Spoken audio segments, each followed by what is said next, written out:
16 বছর যারা ইঁদুরের গর্তে লুকিয়েছিল তাদের লাথি দিয়ে সেখানে ঢুকিয়ে দিতে চায়। জুলাই আন্দোলন পরবর্তী 5ই আগস্টের পর যারা মামলা বাণিজ্য করেছেন তারা সাবধান হয়ে যান।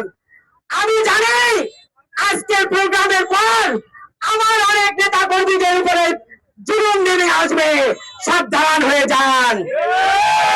ইন্টারিয়াম সরকারের উদ্দেশ্যে বলছি, আপনাদের চেয়েছিলাম আপনারা মানবিক সরকার হন, কিন্তু না, আপনারা একটি দলের প্রতি হেলে পড়েছেন। I have a plan. প্ল্যানটা কি?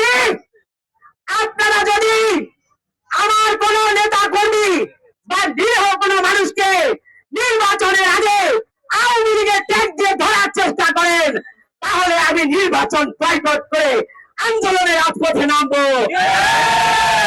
আপনারা জানেন, ইতিহাস যদি পর্যালোচনা করেন দেখবেন আমি যা বলি তাই করি, আমি যা বলি না তাও করি।